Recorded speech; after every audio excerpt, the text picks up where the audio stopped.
Salut tout le monde, bienvenue sur AOS Geeks.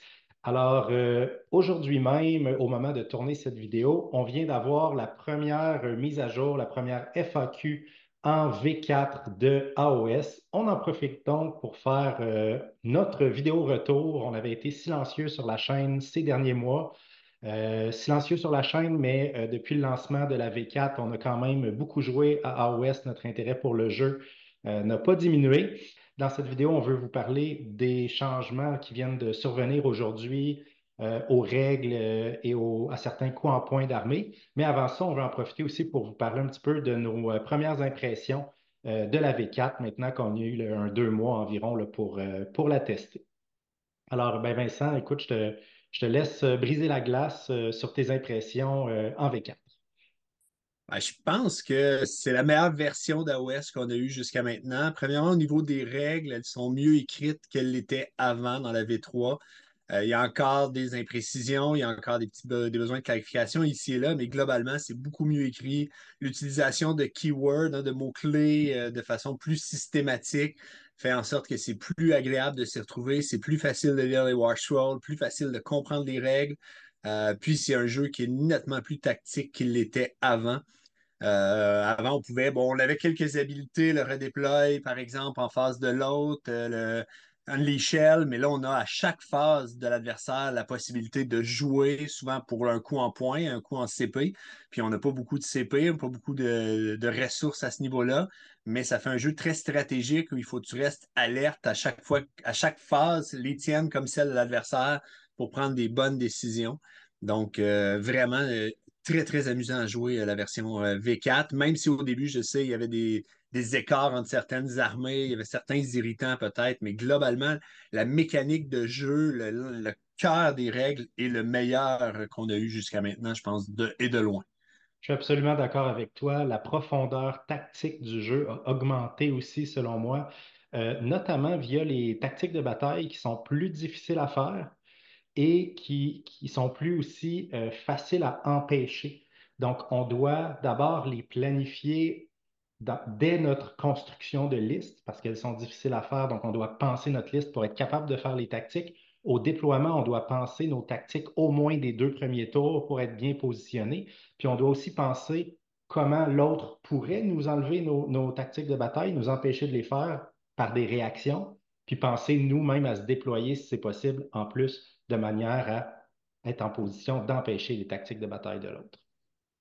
Ouais, je pense que comme plusieurs joueurs, j'ai pas l'impression d'avoir joué encore suffisamment de parties pour jouer de façon optimale. Le nombre de fois encore dernièrement dans une partie, tu m'as eu sur un redéploy que j'avais pas vu, qui m'a fait rater une battle tactique, qui m'a empêché de prendre un objectif.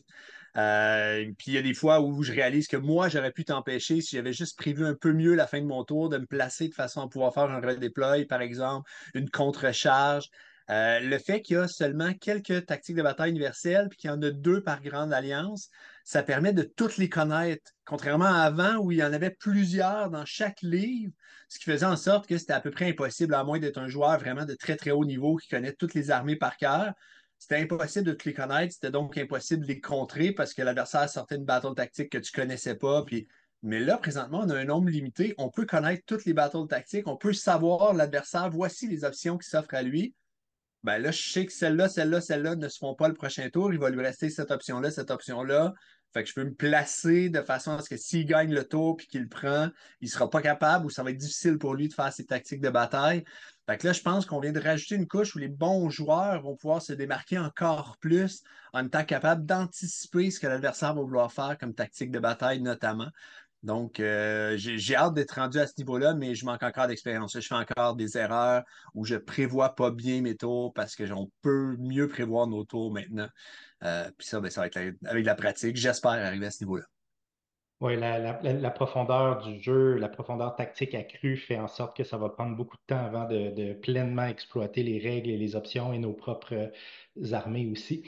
Euh, je trouve qu'un autre changement important, c'est la manière dont ils ont essayé de mitiger l'importance du double tour.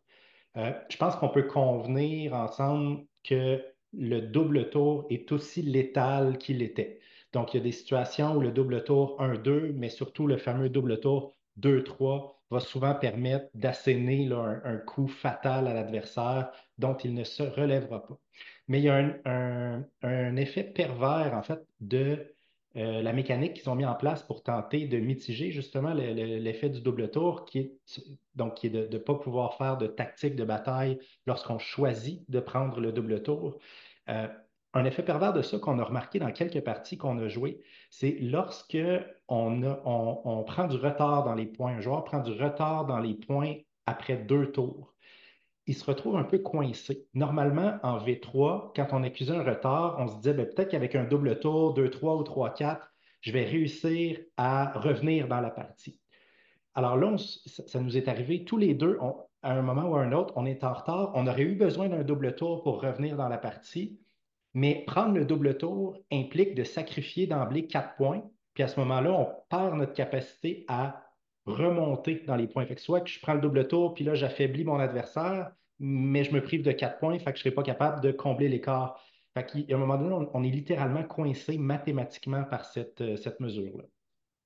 Je pense que c'est un effet qui n'était pas anticipé par Games Workshop parce qu'ils ont justement mis la règle underdog, dont on va parler un petit peu dans un instant, pour essayer de donner une chance au joueur qui est en arrière de revenir. Mais finalement, tu sais, quand on arrive tour 3-4, le double tour 3-4 ou 4-5, si on est en retard de plus que 4 points, on peut pas, c'est mathématiquement impossible. C'est que si on prend le double tour, c'est arrivé des fois, on prend le double tour, on dit, ben, si je le prends, même si je score le maximum de points, l'adversaire va scorer au 2, 4 points, puis ça va être suffisant pour que je puisse mathématiquement plus le rattraper. Fait que c'est vraiment un effet qui n'a pas été prévu, je pense, par l'équipe des développeurs, puis qui est un peu plate parce que, dans le fond, ça fait en sorte que quand tu es en avance, toi, tour 4 ou 5, le double tour 4-5, tu peux le prendre juste pour laver ton adversaire et t'assurer qu'il ne pourra pas marquer. Mais lui ne peut pas le prendre si jamais c'est lui qui est en position de le prendre parce qu'il accuse un retard qui fait en sorte qu'en sacrifiant 4 points de bâton de tactique, il ne pourra pas revenir. Dommage un petit peu, je trouve. J'espère que ça va être corrigé parce que je trouvais ça le fun, la possibilité de revenir dans la partie in extremis avec un double tour chanceux. Malheureusement, c'est plus possible en fin de partie. Oui, puis ça Si donne dans un le fond. avantage tactique incroyable au joueur qui est en avance et qui réalise lui aussi par le calcul que si son adversaire prend un double tour, il n'y a aucune chance de le rattraper dans les points. Donc là, on se place, Mhm. tu sais, on a un avantage tactique incroyable. On le sait que l'autre ne peut pas se permettre de prendre le double tour. Fait que peu importe qui gagne le jet d'initiative, on sait comment ça va se passer. Donc, on joue en conséquence pour garder notre avance. Donc vraiment, il y a quelque chose là, de particulier là, à quoi il va falloir s'adapter. Tu as mentionné la règle du underdog. Ça aussi, c'est quelque chose de nouveau qui est assez impactant en V4. Oui, en fait, c'est pas une règle que je trouve que j'aime particulièrement. J'adore la V4, mais il y a quand même des petites choses. Tout le monde trouve ces petits irritants sans doute dans le jeu. C'est pas une règle que j'apprécie particulièrement parce que dans certains scénarios, juste d'être en retard sur un point au premier tour. Tu joues en deuxième, tu sacrifies des fois juste le score more qui vaut 1 ou 2 points, dépendamment du scénario. Juste ça, c'est assez pour te mettre en dessous, puis rester en dessous de 2 ou 3 tours. Et l'avantage est immense. Il y a un scénario où c'est toi qui choisis quel objectif tu vas enlever sur le jeu. Fait que tu te positionnes après ça pour faire des tours 4-5 qui vont être à peu près impossibles à reprendre pour l'adversaire, parce que là, toi, tu as laissé juste les objectifs dans ta zone, par exemple. Je trouve que des fois, le bonus est un peu trop fort pour juste 2 points de retard. J'ai entendu dire qu'à Spirit, qu'on n'a pas joué du tout, ça prend un certain nombre, 4 ou 5 points d'écart pour que tu aies le droit au bonus de underdog. Peut-être que ça aurait pu être ça. Là, présentement, c'est non seulement tu as un CP de plus, qui est déjà un beau bonus quand tu tires de l'arrière, mais en plus de ça, sur certains scénarios, tu as un bonus qui est immense puis qui impacte tellement la partie pour des fois juste 2 points de retard. Il y a des scénarios où tu préfères jouer en deuxième au premier tour pour justement voir combien ton adversaire va faire le point pour te positionner juste en dessous. Fait que je pense que c'est un petit peu trop fort dans certains cas. Parce que c'est l'idée, ce qu'on vient de dire sur le double tour. On ne veut pas commencer, par exemple, la ronde 3 avec 6-8 points de retard sur l'adversaire parce que là, on se prive de la possibilité de prendre des doubles tours. On en a parlé. Mais comme tu le dis, se tenir juste 1 ou 2 points derrière l'adversaire pour avoir un retard qui se rattrape facilement, tout en bénéficiant des bonus de underdog, c'est vraiment, en tout cas, c'est une manière de faire qui semble vraiment efficace. Est-ce qu'il y a d'autres éléments, Vincent, dans la V4 qui ont particulièrement retenu ton attention? Au début, on disait que le jeu était pas très létal, mais oubliez ça, là, avec les bonnes unités, les bons buffs, ça continue d'être un jeu qui est très, très violent. C'est sûr qu'il y a certaines unités, là, j'ai la chance, on met des guillemets là-dessus, de frapper dans tes trogottes qui sont à 2 plus de save puis 5 plus de ward. Ça tank pas mal n'importe quoi. Mais sinon, on a beaucoup d'unités qui sont capables de lever d'autres unités, là, des grosses unités complètes. Tu m'as frappé avec des docks, c'est épouvantable. Les 40 ghouls que j'avais, on sait que les ghouls, c'est parmi les unités les plus fragiles du jeu, mais il y en avait quand même 40. C'est parti comme ça, tu as fait une double activation, puis tu as tué 6 Morbeg Knight derrière. Ça, c'était un tour avec juste tes Dodders. Pendant ce temps-là, Moratti s'amusait à tuer à peu près tout l'autre pack de 40. En un tour, on s'est serré la main après ça, puis j'ai dit good game parce que j'avais plus d'armée, j'avais plus rien. C'est encore très, très létal comme jeu. C'est encore très violent. Il y a les bonnes vieilles mécaniques qu'on connaît. Là, en fait, ça demeure un jeu où il faut contrôler les objectifs, il faut avancer, il faut réussir à avoir le pouvoir pour sortir l'adversaire des objectifs et la tankiness pour être capable de rester dessus. Les unités qui ont des bonnes saves sont encore très, très bonnes dans le jeu. Les unités qui cognent fort sont encore très prisées. Fait que le jeu a pas tant. Il a changé beaucoup, mais à la fois, il est resté un peu le même, puis c'est ce que j'aime de la V4. Là. Puis oui, puis je pense qu'on l'a remarqué avec les armées dominantes, hein, c'est des armées qui ont des gros marteaux mobiles qui tankent. Fait que si tu as des des unités mobiles qui frappent fort et qui tankent, c'est comme ça que tu gagnes la partie. On pense aux Slave to Darkness là, avec les Varangard. On pense aux trolls qui sont pas particulièrement mobiles, mais qui tankent énormément et qui frappent fort. On pense aux Night Hunt aussi, Python.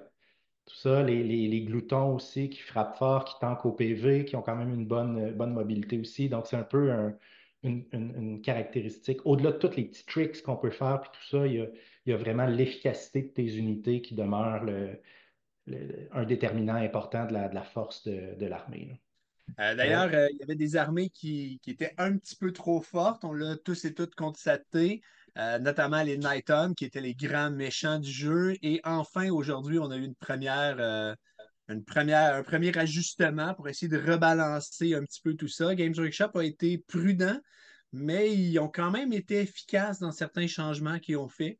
Donc, on peut peut-être en parler un petit peu. On ne les passera pas toutes en revue. Puis, il y a certaines armées pour lesquelles, je vais être honnête, comme on n'a pas fait de tournoi récemment, ça n'a juste pas à donner. Il y a des armées que je n'ai pas vraiment affrontées. Fait que j'aurais de la misère à émettre un jugement dessus. Mais pour les armées qu'on connaît, moi, ça me semble intéressant les changements, à l'exception peut-être de FEC. Là. Je salue Maxime d'ailleurs, qui pleure présentement parce que, comme moi, il est assez triste de voir que FEC n'a pas eu d'aide. Mais on en reparle dans un instant. On va commencer par les armées qui ont été nerfées. Puis, si tu permets, je commencerai par mon armée Night Hunt, là, que j'ai joué honnêtement seulement quelques fois. Je l'ai joué, je pense, 3 ou 4 fois, juste pour réaliser que c'était trop fort. On a voulu essayer nos armées pour le plaisir, mais je l'ai joué 3 ou 4 fois. J'ai même pas passé proche de perdre. J'ai joué contre toi, j'ai joué contre Marc-André Héroux qui était venu chez moi. J'ai fait une erreur d'y laisser un tour alors que j'avais pris le double tour. J'avais pu faire toutes les erreurs du monde. Je pense que j'aurais pas pu perdre cette game-là. Là, je jouais contre la neige, puis il n'y avait aucun moyen de sortir mes unités. Puis moi, quand j'essayais de frapper une de ces unités, je la sortais, c'était automatique ou à peu près. Ça a été un carnage. Et c'est pas qu'il a mal joué, au contraire, je pense que c'est moi qui ai fait des erreurs. Mais l'armée est tellement forte avec la mobilité qu'il y avait. Alors là, ils ont fait des beaux nerfs. Ils ont fait des beaux nerfs. Premièrement, ils ont monté les coups en point de plusieurs unités, notamment les X-Ray, qui sont la cavalerie, qui cognait très bien, mais aussi la cavalerie qui permettait de donner un moins de save aux unités contre lesquelles on chargeait sur unité. Fait que c'est comme un peu un must d'en avoir deux pour aller donner le moins de save. Là, 20 points de plus sur ces unités-là. Les Blade Guys, les Aridon qui étaient très bonnes, très jouées, 10 points de plus chacune. Fait que, au total, ça se cumule. On a un petit peu moins de modèles sur la table. Mais là où on a fait des gros changements, c'est que Run and Charge, c'est une seule unité qui va l'avoir dans le tour au lieu que ce soit toute l'armée. Dans certains scénarios, ça ne va pas une grosse différence parce qu'on est déjà en castle, en château, on est proche, puis il y a peu d'objectifs. Mais dans les scénarios où on est un peu plus étendu, ça fait que tu ne peux plus amener toute ton armée rien que d'un coup. Il y a des unités qui vont rester en arrière, qui vont rater leur charge parce qu'ils n'ont pas pu faire de course. Fait que c'est un beau changement. On a changé, c'est ça, comme ça, quelques petits changements, notamment au niveau de l'unité qui se carrait des battles tactiques, la petite cavalerie de Dreadblade Arrows.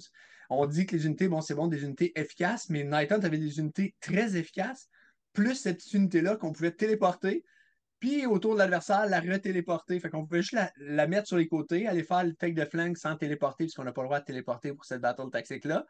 Puis quand arrivait le tour de l'autre, on retéléportait nos petits cavaliers. Fait qu'on faisait une battle tactique sans qu'il y ait de risque. Alors que cette battle tactique-là, souvent, on l'a fait, puis on est obligé de sacrifier les unités qui se retrouvent éloignées, qui se retrouvent isolées. Là, on faisait juste se téléporter, puis là, on téléporte plus loin pour faire un Take Their Lands ou la version nouvelle, tu sais. Puis là, tu te téléportes sur un objectif de terrain dans la zone qui est pas contesté par l'adversaire. Il y avait plein de tricks comme ça. Fait que là, on peut les téléporter, mais seulement à notre tour, pas autour de l'adversaire. Donc, si tu l'amènes, elle est vulnérable. Fait que des petits changements comme ça qui font en sorte que je pense que on va descendre Nighton, mais je suis convaincu qu'il reste encore très, très, très bon. Là, c'est juste que là, on va pouvoir les sortir dans les parties amicales puis pas se sentir mal de le faire parce que là, ça va être peut-être un petit peu plus équilibré, mais je pense que ça demeure très, très bon. Le fait que la Wave of Terror, elle est automatique. Tu charges avec un héros et tu sais que tu vas donner Strike Class à l'unité que tu frappes. C'est tellement fort, alors qu'avant, il fallait que tu roules plusieurs charges. Des fois, tu n'avais pas ton Strike Class parce que tu n'avais pas roulé ta charge à 10+. Là, c'est automatique. Tu peux tellement prévoir ton tour. Pour des joueurs comme moi qui aime pas trop le hasard. Finalement, j'aime les jeux de dés, mais j'aime ça que ce soit assez stable. C'est vraiment, vraiment une belle mécanique. Bref, on les a nerfés, mais ils vont demeurer très bons. C'est juste que peut-être quand on va recommencer à avoir des amis, les joueurs Nighton. Fait que c'est le fun. Parmi les autres armées qui étaient dominantes, on peut penser aux armées de trolls, en fait. Donc, elles aussi, ça s'est passé essentiellement par une augmentation des coûts en points. Là, à ma connaissance, il n'y a pas eu de changement de règles significatif de leur côté. C'est vraiment une augmentation des coûts en points. Donc, les unités de 3 Rock Goth se prennent plus 20 points, les Fellwater plus 10 points, les Dancold augmentent en points, Trog augmente en points. Donc, au total, on a regardé, puis les listes classiques de trolls là, qui faisaient bien en tournoi vont perdre essentiellement une unité. Ils vont devoir retirer, donc soit jouer 3 trolls de moins ou jouer un Cold de moins. Donc, ça reste un impact. Une unité de moins, c'est important, mais comme tu l'as dit, Games Workshop ont aussi été prudents. Donc, c'est pas non plus un gros nerf qui casse l'armée puis qui fait que ta belle armée de trolls que tu joues depuis 2 mois devient soudainement complètement mauvaise. C'est pas le cas. Donc, ils vont demeurer très bons.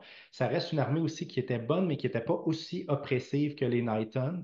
Parce que oui, les trolls tankent énormément, mais en même temps, leur tanking dépend aussi de la capacité à être sous la lumière de la Lune qui est aléatoire ou qui dépend du positionnement d'un sort persistant. Donc, c'est pas toujours fiable. C'est pas l'armée la plus mobile non plus. C'est pas l'armée la plus fiable au niveau des dégâts aussi parce qu'ils ont un petit nombre d'attaques aux dégâts. Donc, tout ça fait que je pense que ça demeure une armée qui va être très compétitive, mais avec un beau petit nerf de ce côté-là.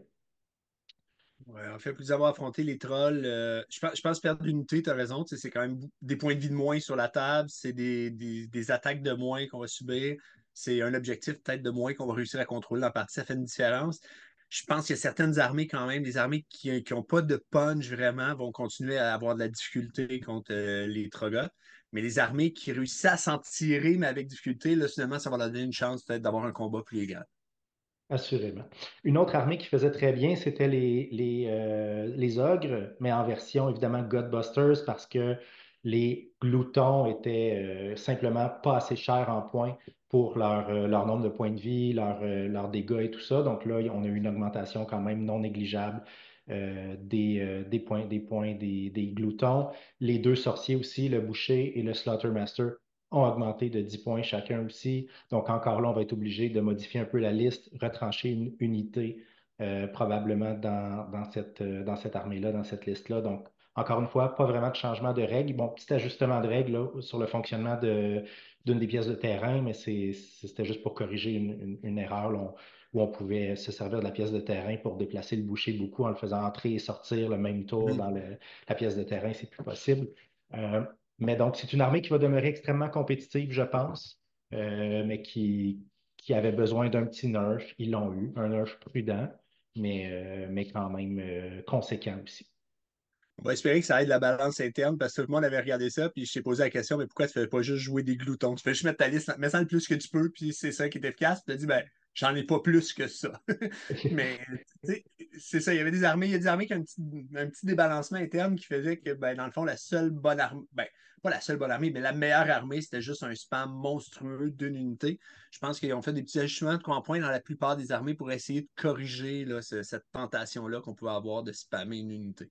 Tout à fait. Sinon, on sait que Slave to Darkness aussi faisait très bien. La Vanguard, les Chosen se sont pris une petite hausse de coups en point.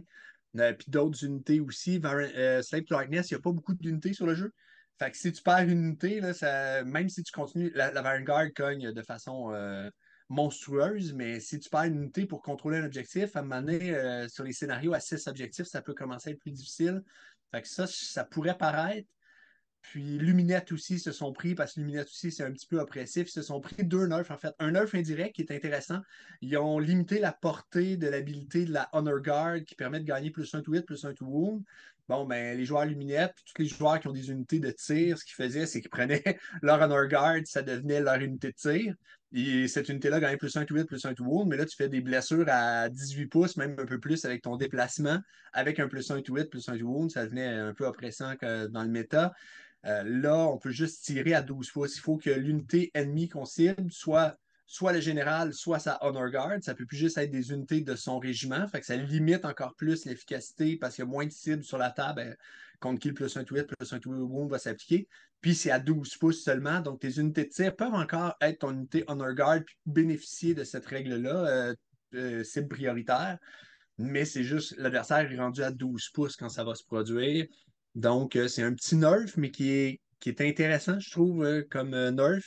Puis, ça vient soudainement faire en sorte que, en plus de ça, de façon générale, cette règle-là fait en sorte que les autres options, par exemple, de gagner plus un de reine sur la charge contre l'infanterie et tout, deviennent des options un petit peu plus intéressantes qu'avant, parce que là, je pense par défaut, c'était pas mal l'option que les gens prenaient, là, plus un to hit, plus un to wound, avec ma Honor Guard contre toutes les unités du régiment du général ennemi.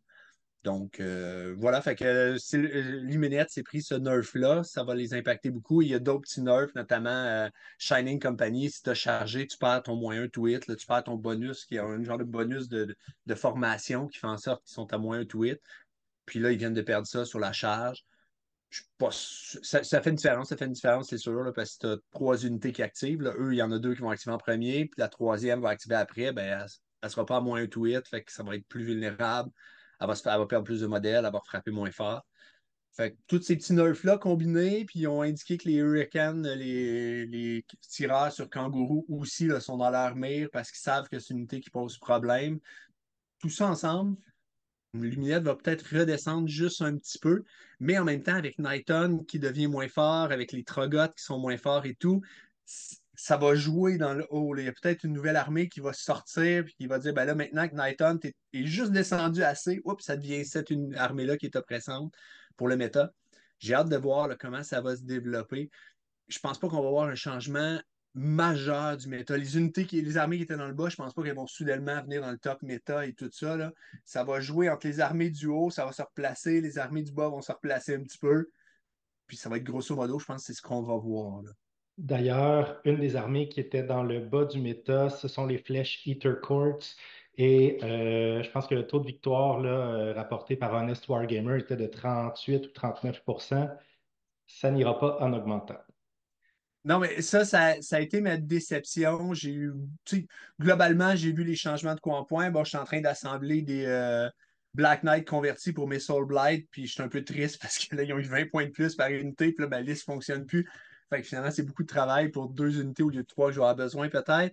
Mais globalement, je trouve les changements, je suis assez content de voir ce que ça va donner dans le méta. Je suis assez content pour mes armées.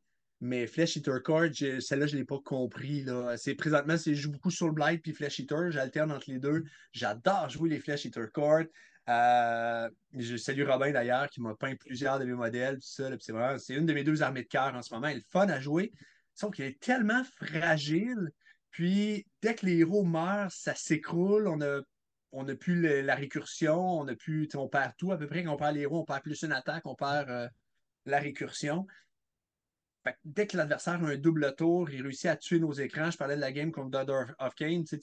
Un tour, tu tues mes écrans, plus les unités dernières. Le tour d'après, il ne me reste plus d'héros, puis il n'y a plus de récursion, tout est fini.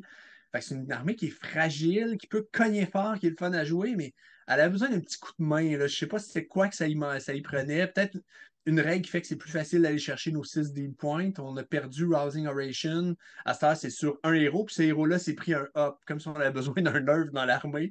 Fait que je comprends pas trop. Là. Une armée qui est à 38%, là, c'est bas. Là. Je pense qu'elle aurait vraiment eu besoin d'amour un petit peu, que ce soit de nouvelles règles d'armée, que ce soit, je sais pas, des baisses de coups en point, quoi qu'en même temps, c'est une armée qui spamme déjà beaucoup de modèles. Moi, je pense que ça aurait dû passer par des petits changements de règles ou l'ajout d'une règle d'armée. Là, ce qui reste à souhaiter, à se croiser les doigts, c'est que pour 2025, début 2025, il y a une armée de dette qui est annoncée. Est-ce que ça va être la deuxième vague de Flesh Eater Court qui va être annoncée? C'est possible. C'est peut-être elle qui va arriver. Puis c'est pour ça qu'ils n'ont pas beaucoup changé parce qu'ils se disent, mais gars, de toute façon, ça s'en vient. Puis c'est ce que je peux espérer. Parmi les armées qui ont de la difficulté aussi, il y avait les Iron Jaw. Iron Jaw qui ont eu un petit bonus intéressant. En fait, presque tous les héros ont eu une baisse de coups en point, mis à part là, le War Chanter, le Shaman et un autre que j'oublie, le héros de Hard Boys. Donc, eux étaient déjà pas très chers en points. Tous les autres héros vont coûter moins cher en points. D'autres petites baisses de points sur certaines unités aussi. Donc, ça, c'est bienvenu. Mais surtout, maintenant, la WA, donc l'habilité spéciale là, qui permet d'avoir plus une charge puis plus une attaque sur la charge pendant un tour, fait en sorte que, en fait, avant, on pouvait la faire une fois par bataille. Maintenant, on peut la faire une fois par bataille, par héros. Donc, Mhm. dans une liste où on a trois ou quatre héros, on va pouvoir la faire trois ou quatre fois par tour. Donc là, on vient d'augmenter de manière significative la létalité, le punch de cette armée-là. C'est parfait. On veut que les Ironja cognent fort. Donc ça, c'est vraiment un beau bonus là, qu'ils viennent de recevoir. Quel sera l'impact concret sur la performance de l'armée? Ça demeure à déterminer, mais j'ai de la misère à estimer si ça va être suffisant pour les amener vraiment à un autre niveau dans le compétitif. Mais je pense qu'en tout cas, ça va au moins augmenter un peu leur taux de victoire, là, assurément. En plus des Iron Jaw, on avait aussi les Sylvanettes qui avaient beaucoup de difficultés. Euh, un des problèmes, c'est que la bulle d'effet, en fait, leurs traits de bataille sont dépendants du positionnement des forêts. La bulle autour des forêts était très petite. Il fallait pour la plupart des habilités être entièrement à 6 pouces des forêts. Donc ça a été partiellement corrigé. Donc maintenant, lorsqu'on place une forêt, on peut choisir de mettre une, deux ou trois pièces, là, un, deux ou trois arbres. Maintenant, lorsqu'on place deux arbres ou trois arbres, on va gagner 3 ou 6 pouces de portée pour les habiletés qui nécessitent d'être entièrement à 6 pouces. Donc, on peut aller chercher entièrement à 9, entièrement à 12. Donc, l'entièrement à 12, c'est vraiment très bon comme bulle pour avoir notre habilité de strike and fade, de téléportation, de régénération. Par contre, c'est vraiment pas toujours facile de placer une forêt avec trois arbres sur le jeu. Euh, donc, parce que surtout si on suit les recommandations du manuel général pour placer les pièces de terrain, il y a beaucoup de pièces de terrain sur le jeu, donc ça devient plus difficile de placer les forêts.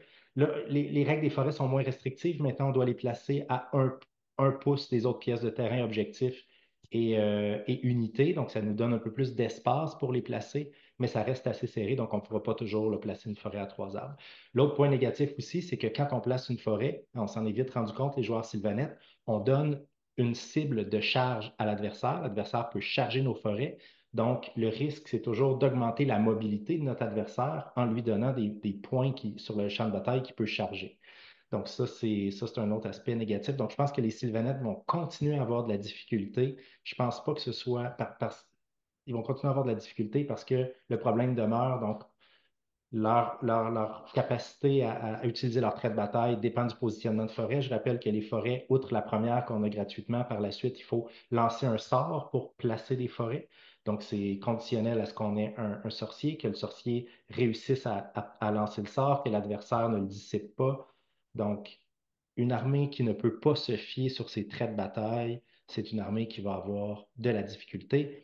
Il y a eu des petits changements de coups en point qui sont bienvenus, mais rien de très significatif.